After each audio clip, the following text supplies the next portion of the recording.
Okay friends, இப்போ பார்த்தீங்கன்னா நம்ம பேங்காக் சிட்டி சென்ட்ரல் ரோட்டில் இருக்குங்க. இந்த ஒரு பக்கம் ரோட்டில் இருந்து மாலுக்கு போகிறதுக்கு தனியாக ஃப்ளைஓவர் போட்டிருக்காங்க. அந்த ஃப்ளைஓவரில் ஏறி தான் நம்ம போயிட்டுருக்கோம். பாருங்கள், டிராஃபிக் செம்மையாக டிராஃபிக்காக இருக்குங்க. பஸ்ஸு, காரு எல்லாமே நின்றுட்டுருக்கு.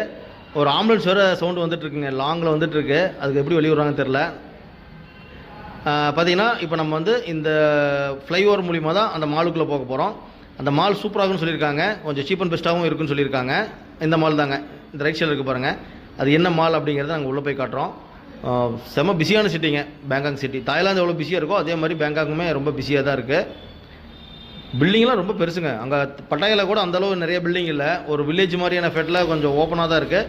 இங்கே தான் பார்த்தீங்கன்னா ஒரு சிட்டி எஃபெக்ட் பயங்கரமாக கொடுக்குது நம்முடைய பேங்காக் சிட்டியில். அதான் நம்ம பார்த்துட்ருக்கோம்.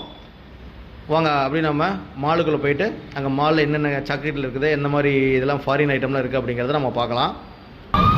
அப்படியே ஹாரன் சவுண்டு, ஆம்புலன்ஸோட ஹாரன் சவுண்டை என்ஜாய் பண்ணிட்டு வாங்க நம்ம உள்ள போய் மாலுக்குள்ளே போகலாம்.